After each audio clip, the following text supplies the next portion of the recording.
God forbid, we are not Christians here. This episode is explicit and not suitable for all listeners.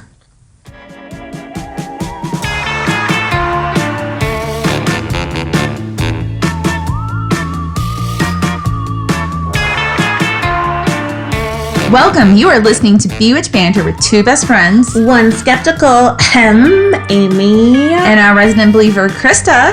Talk about the universe and magical mysticism and stuff like that. Yes, we do. And sometimes I call it all bullshit. Pretty much always.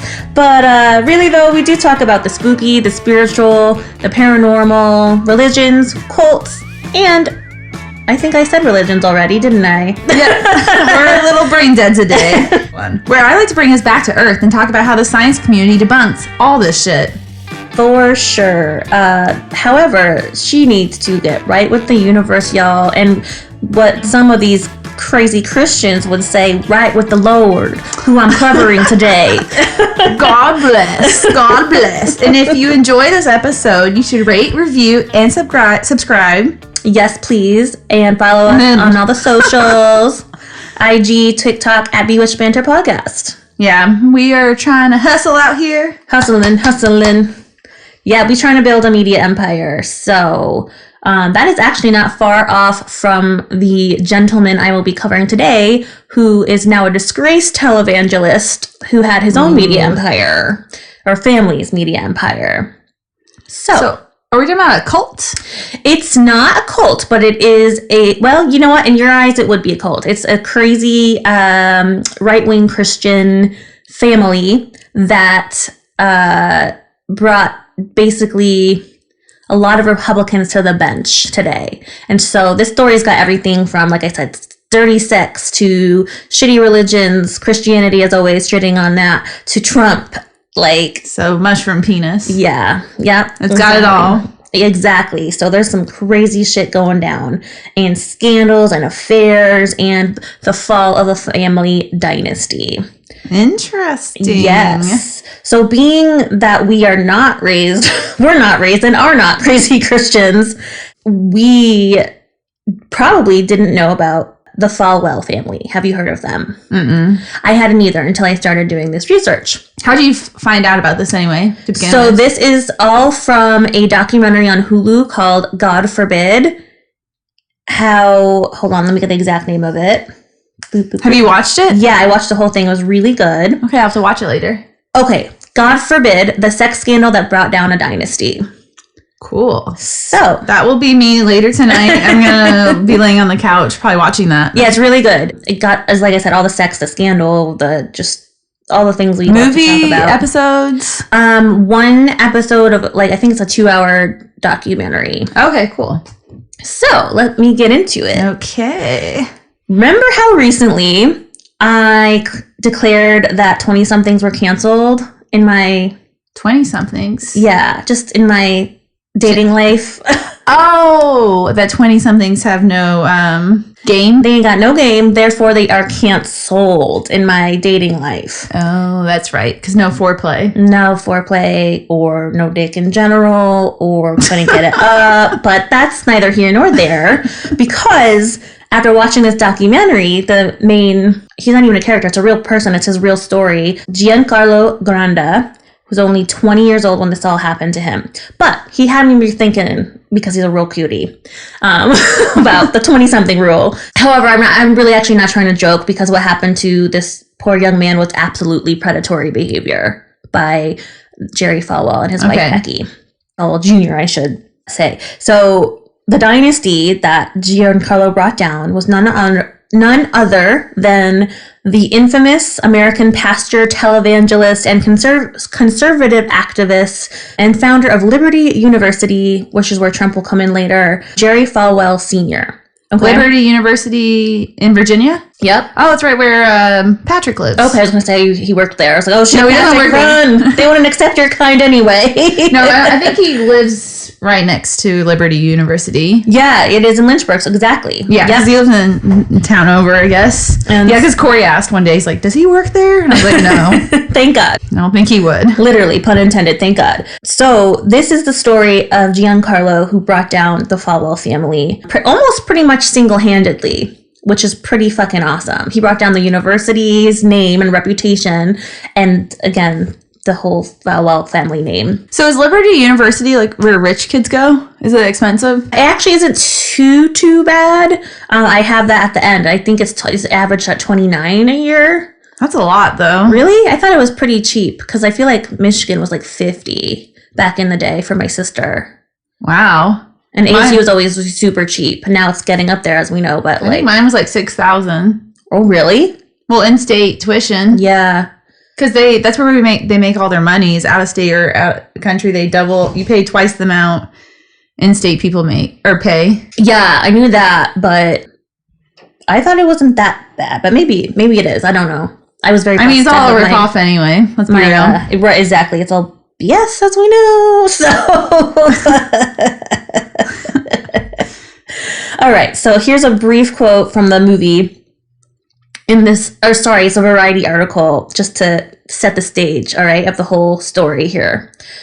In this revealing documentary, Giancarlo Granda, a former pool attendant at the Fontainebleau Hotel in Miami, shares the intimate details of his 7-year relationship with a charming older woman, Becki Falwell, and her husband, Evangelical Trump stalwart Jerry Falwell Jr., end quote. So, thank God, again, pun intended, neither you or I knew about this family prior to this, because we're not crazy Christian new lifers. However, before I get into Jerry Jr., let's just a quick little background on Jerry Layman Falwell Senior. And it's really important because it actually impacts where we are today. Okay.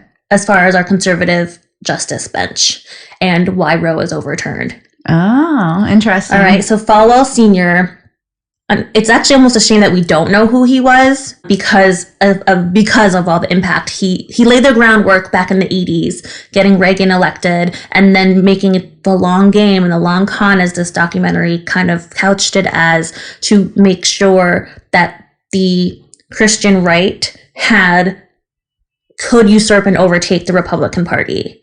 And it did, as we know.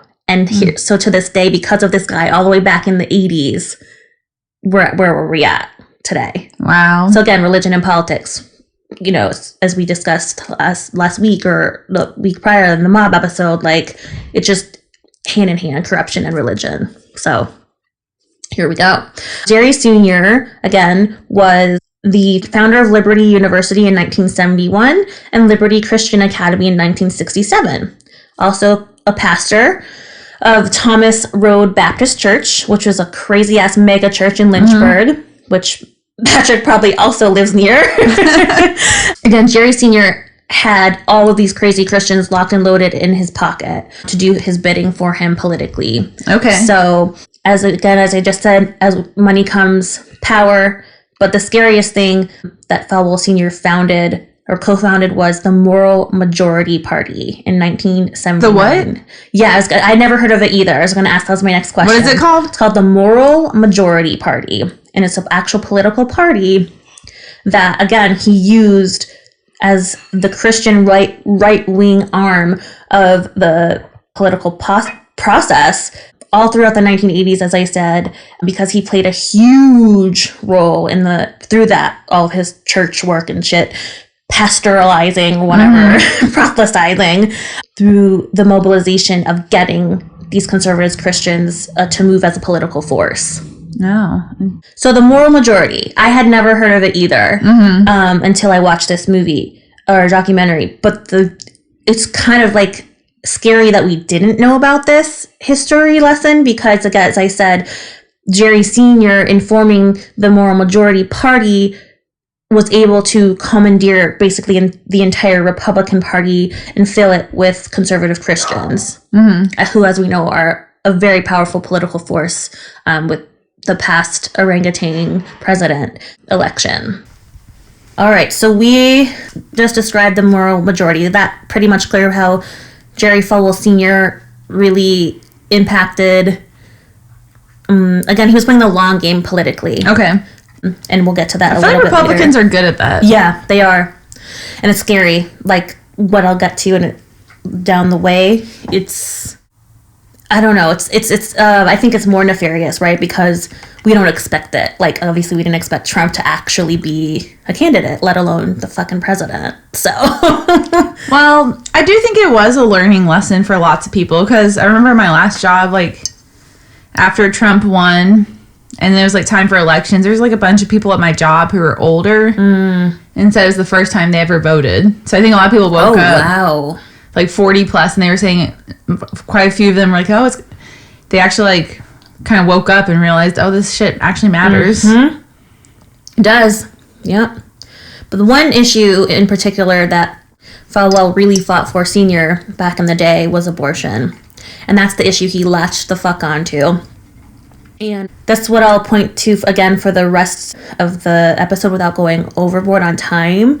But it's, again, very much the corruption of the recent Vatican and Mafia corruption episode.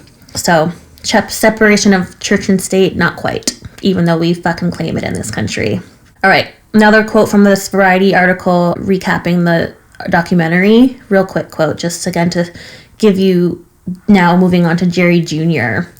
Quote, "The life of Jerry Falwell, the late moral majority televangelist who for decades helped catalyze the right forward shift in American evangelicals." Why can't I say that word today? It's a mouthful. Is quintessentially an American story. But the next generation of the Falwell narrative becomes at once a soap opera and a morality tale. End quote. All right, so his son is a dumbass. So fortunately for us, there's that. Jerry Falwell Jr. inherited all of this wealth, obviously, from the Christian empire that his dad had built. And from now on, by the way, it's Jerry Jr. I'm going to be referring to him as Jerry Jr. He bungled the entire Falwell name, family image, and, as I said, made this Christian dynastic empire fall apart. So, thank you, son, for being a dumbass, Jerry Jr. What a dumbass. So, after Jerry Senior's death in 2007, Jerry Jr. then became president of the very conservative Liberty University, which we discussed at the top. And I'm assuming he's not the president anymore. No, ma'am. However, this motherfucker is at the end, but I'll tell you now, since we brought it up. He's got away with like a $64 billion bailout or exit. What do you mean? Oh, like, they gave yeah, like a. Like we're firing you, but here's $64 million. Yep. Oh, because they didn't really want to. They just did it for PR. Yep. Unscathed, this motherfucker. Why is it always those people get away with everything? Everything. And then, like, the average person, we can't get away with shit. Nope. Yep. So, anyhow. I always feel like that about politicians, like the one who, I forgot who, he's from Arizona. He, like, he made some, like, video of AOC's head. Like, he cut it off. Oh. So he pulled a Kathy Griffin of Trump. Yeah, but then all they did was tell him not to do it again. But if we did that for a coworker, we would get fired. Not only that, we'd be blacklisted from ever working for any higher education institution. Yeah, but like I feel like politicians can do whatever they want. Yeah. Well, George Santos. Ugh. Like, how can he? I don't understand how he can be elected official when he lied about everything on his resume. Yeah, it's because if we did that and they discovered we lied about everything, we wouldn't have a job. Nope. I feel like they should let the people in the community vote again. They should for him, for sure. Because they voted for someone who lied about every single thing he ever did. Like, the amount of lies he had, like, made. Even the Republicans don't want to be seen with him. Yeah, because God forbid he was a drag queen. Well, yeah, they avoid sitting by him because they don't want to have a picture with him because they don't want people to think they're, like, buddy-buddy. Mm-hmm. Well, that's his karma then. Oh, sorry. This is another huge story. I don't know if you heard about this, but Did you hear about Fox News? All their text messages got leaked. To Trump? No, about how they knew they were, like, I forgot who it was, but it was a group of them. They all knew they were, like, so you know how they've been spreading misinformation? Yep. There's a text message thread of them talking about it. I mean, like, should we lie to the people? Blah, blah, blah. And it all got leaked. And they said it's going to be, like, one that, because most of the time with media, it's really hard to pinpoint it because they can just say it's entertainment or we didn't know we were lying, but now they said this is like one of the most damning information ever leaked on media. Yes, I love First Amendment cases. Yes. Fuck yes. So that's a little silver lining. It all got leaked. Yeah, and that very much is. I hadn't heard that yet. Yeah, it's not Thank you crazy. for sharing that with me. I'm gonna look that up because, yeah, that shit makes me so happy. Oh my god, as a media person, that's so yes. Yes, I know. Yes. Well, it's awful. No, well, we all knew they were doing it. Excuse me, but and that's another. The fact that they're getting fucking caught. Thank you, Lord. And that's another thing that scares me is AI intelligence. Mm-hmm. When that, because I have this conversation with my students almost every class about the ethics of using AI to write stories because you take the human out of it, then.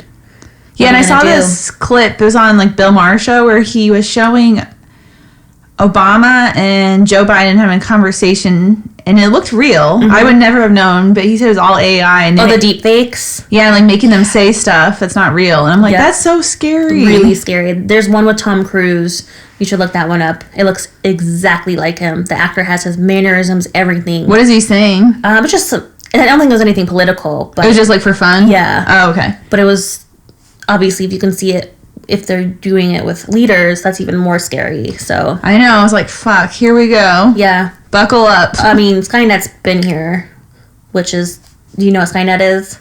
What is it? It's from Terminator. It's like the AI that makes the Terminators, the bots that kill humans. But yeah, AI is scary shit. We talk about it all the time. But yeah, fuck you, Fox News. I know, isn't that good though? Fuck you, Fox News. Actually, they're in this article later on as well. Okay, let's see. Let's get back to the Falwell founders. The falls of the Falwells. The great fall of the Falwells. Yeah. All right, so we're into 2007 now when Jerry Jr., he becomes president of this shitty university. And then you fast forward another 6 years, so now I'm moving on to 2012. And then we enter... And welcome back in the return of this hottie young buck 20-something that I mentioned at the top, named Giancarlo Granda, who is Cuban-American. But again, really not trying to joke about him being a hottie that much because he was, like, totally manipulated by these people. So. What's his name? Giancarlo. Okay, so he's like a victim? Yeah, it's bad. And it actually brought up a point that we always talk about to me was because he's attractive... Do we let him off the hook also because he's an attractive male, right? Like just the narrative of like victiming or the victim narrative in general is so different as women, right? Like for him, it's like, oh yeah, you got to fuck some guy's wife, you know. But if it were a girl, like a female rather, it'd be a totally different narrative. Okay. But he really was a victim when I broke it down. I was like, damn, they fucked with him sexually, psychologically, financially, everything. They really fucked with his life. So, here we go. They meet cutie Giancarlo at the pool at this, again, Fontainebleau. I don't know, it's a French one. Fontainebleau Hotel in Miami. And they get tangled up, literally, legally, and sexually with Jerry Jr. and his wife, Becki. Or Giancarlo does for the next 7 years. All right, so how did this young man bring the Falwell empire to its demise? So I said he was this pool boy at this very ritzy Miami resort where Jerry Jr. and his wife, Becki, were just living their best rich people lives, not giving a fuck by the pool. They spotted Gian, I'm going to call him Gian, and they propositioned him into a sexual and financial relationship, again, that Gian alleges lasted 7 years. So, how did it go? At first, he shares that they propositioned him that one day, and they're like, hey, you want to, go upstairs and I'll just stand in the corner while I watch you fuck my wife? Ew. Yep. So then that continued for a while, and he's Is like, the yeah, wife attractive? she's aight. She's a Becki, an average Becki.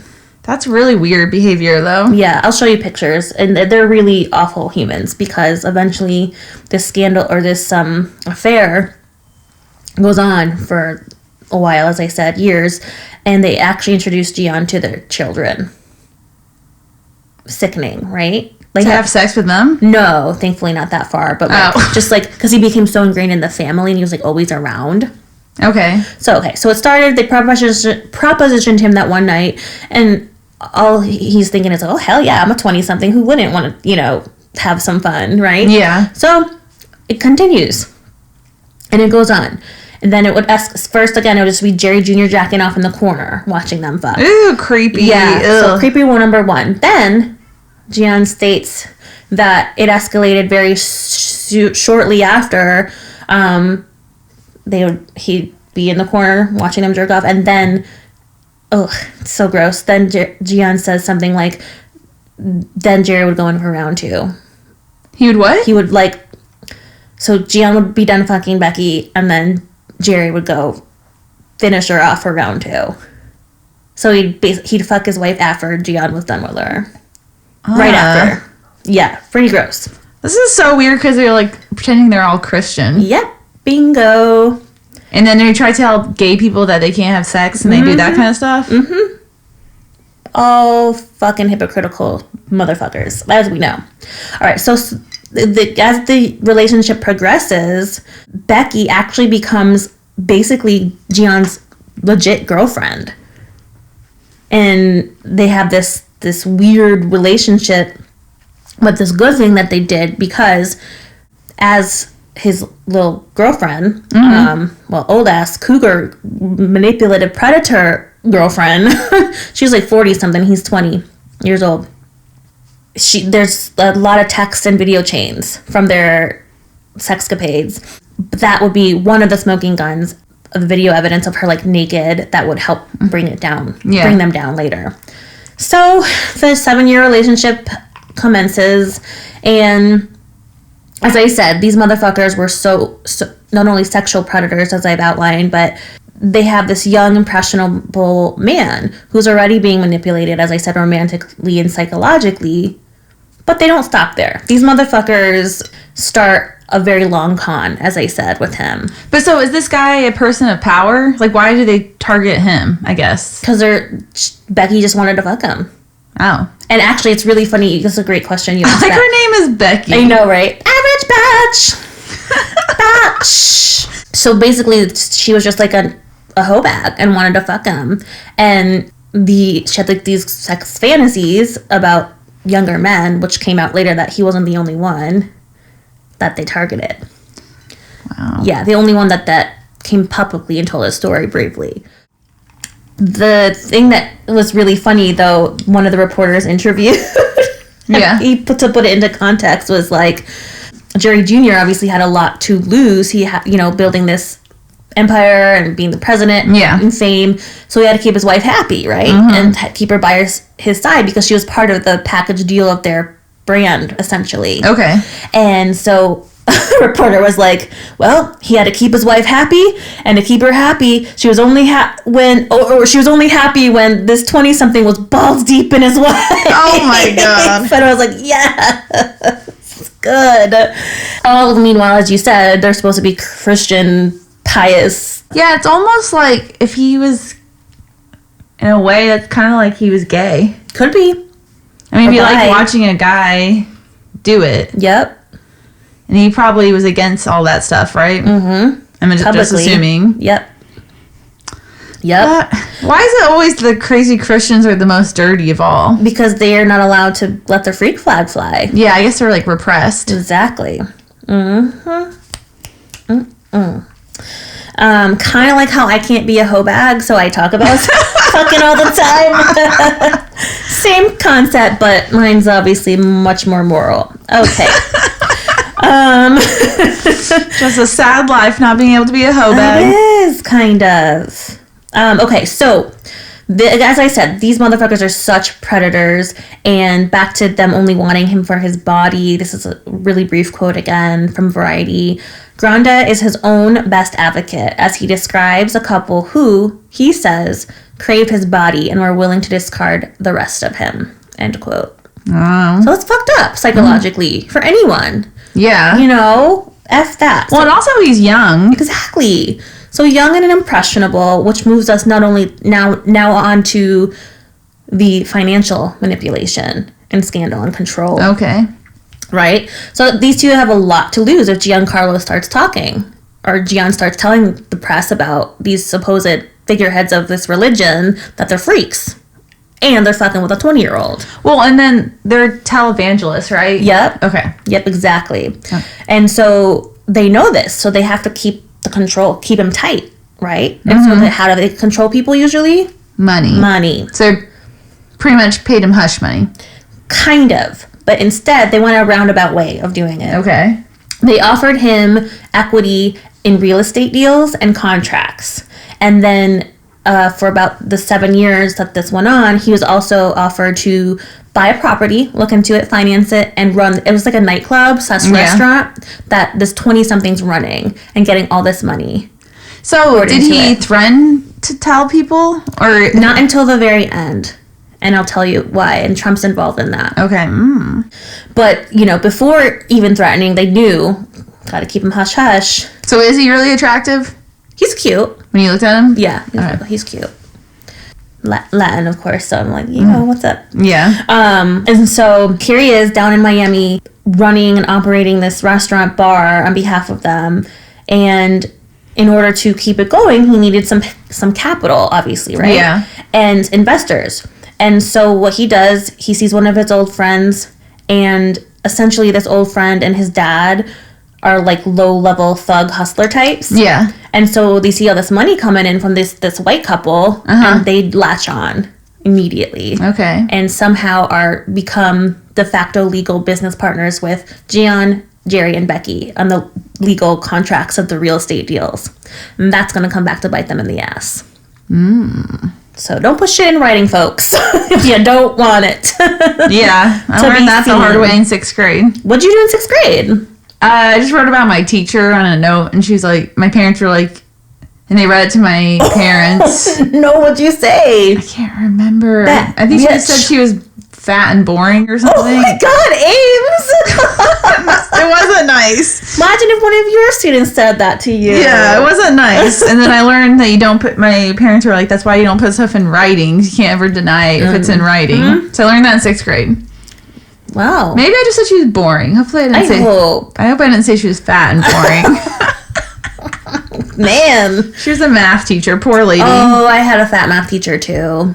Who wants to be a math teacher when they grow up? Not I. Next. Torture the children. Yeah, I guess if you're a sadomasochist, right? All right, so this property in Miami, like I said, will be the fall of Jerry Jr. Okay. And here's where Trump comes in.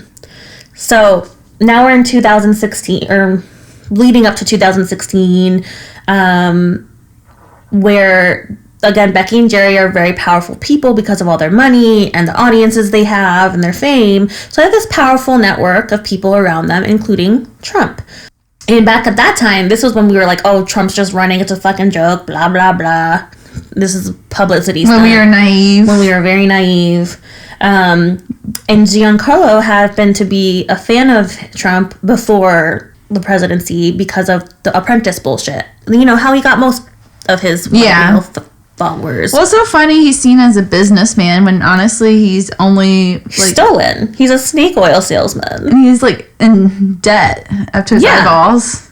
He's a fucking piece of shit. Isn't that crazy? We had Obama and then the far fall from Obama to like Trump. I miss Barack. Come back. Me too. Come home. Come home to us. He was the best of all of them we've had so far. So good. Yeah, in our lifetime, absolutely. Yeah. All right, so Becki and Jerry dangle the, hey, Gian, do you want to meet Trump?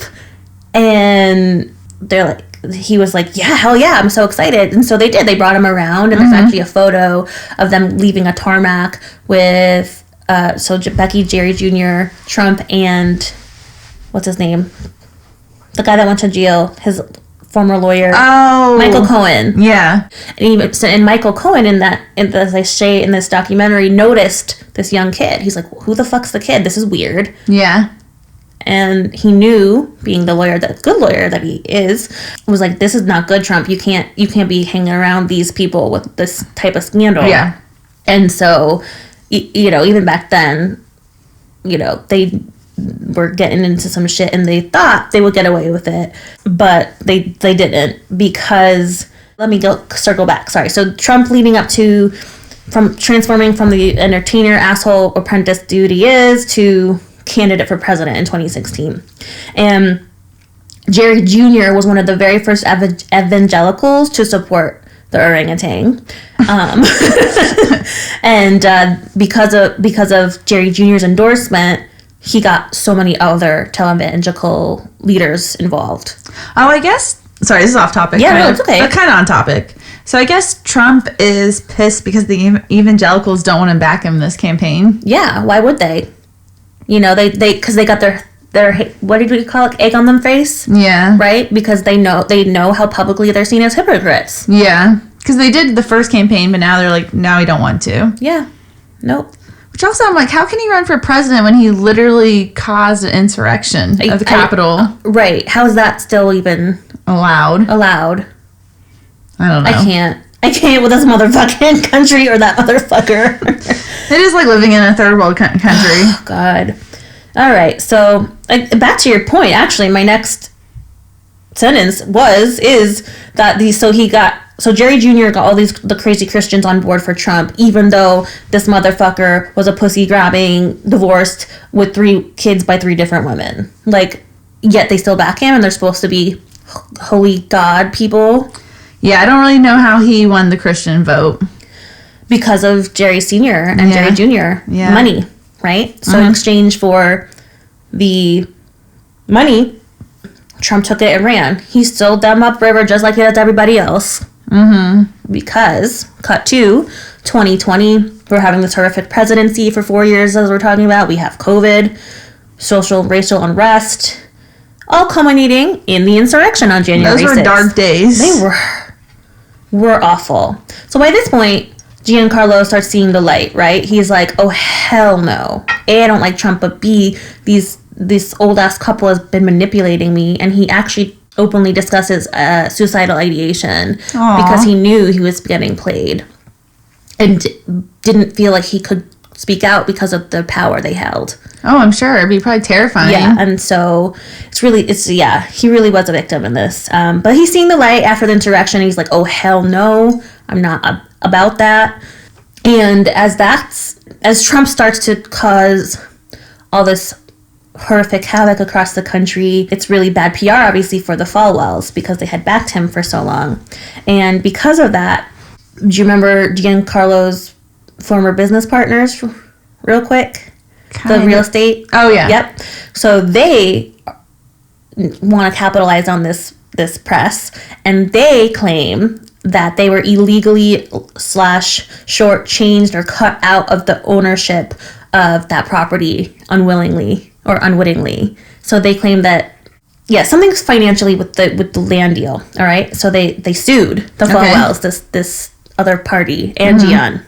So they're both named as the, I guess, they're being sued, Gian and the Falwells, by this supposed former friend. So they sued them, basically. Mm-hmm. And so this lawsuit, as I said, was one of the smoking guns, and it would lead directly to the Falwell's sexual and predatory behavior. Because remember, again, there's supposed to be these holier-than-thou Save America, but with the lawsuit, since it named Gian, that opened the whole fucking can of worms of like, who's this young boy on your contract with you and why? Yeah. Right? Huh. So because of, public information, reporters saw that. Like, who the fuck is this young kid? Yeah, that makes sense.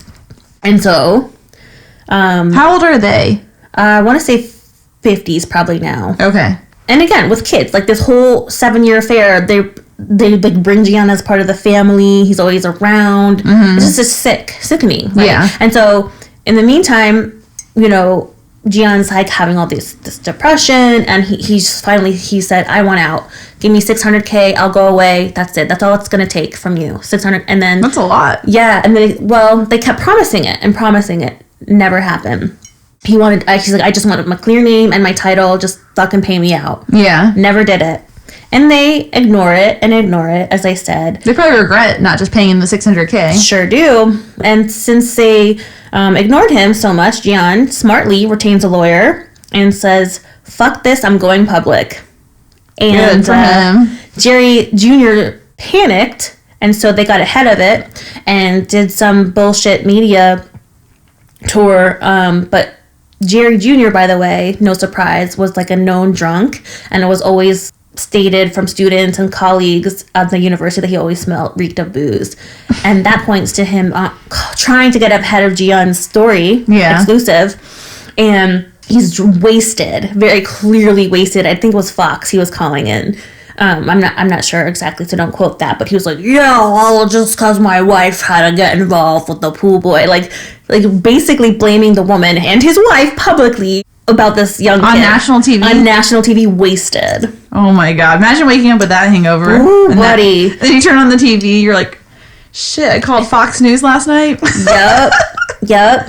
That would be a bad day. Yeah, he's so obviously very clearly intoxicated on live. She probably want to murder him too. Oh, yeah. I mean, you put her on blast when you're the one who fucking did it? Yeah. Hell no. Are they still together? I don't think so. But actually, it's a good question. I didn't even think to look into it. So is he canceled now?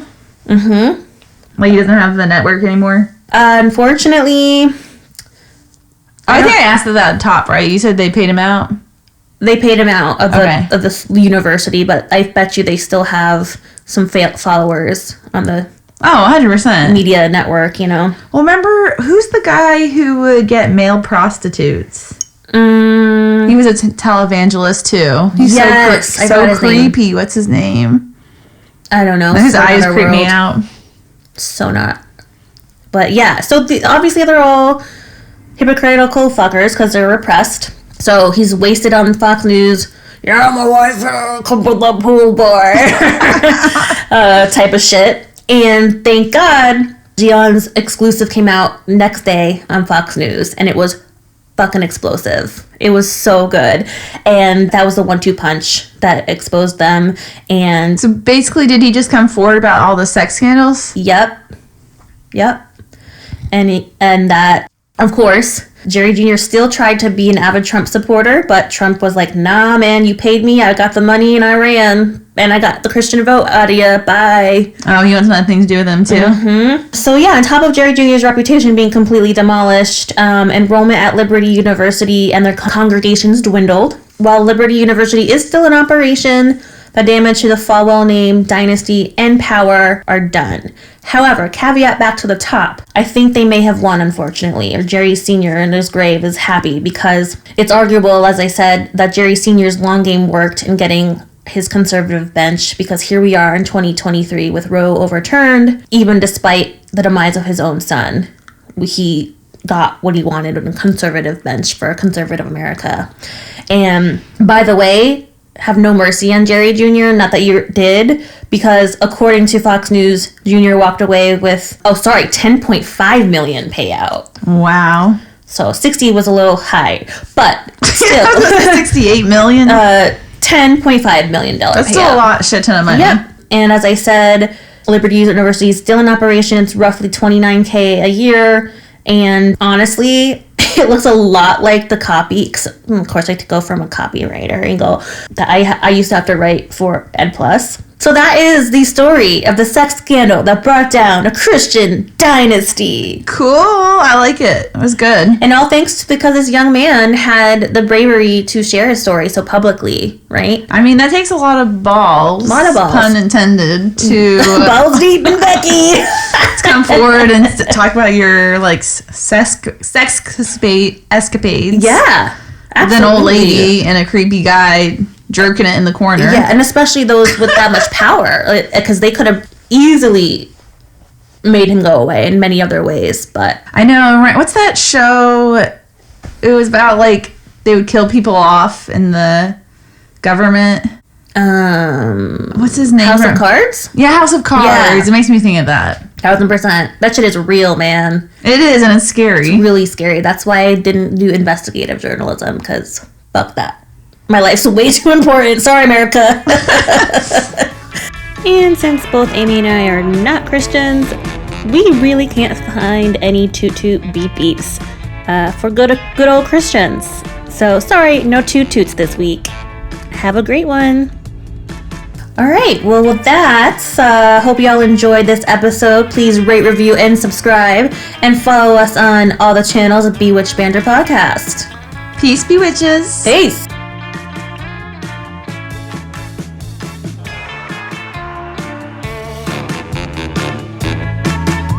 Thanks for listening.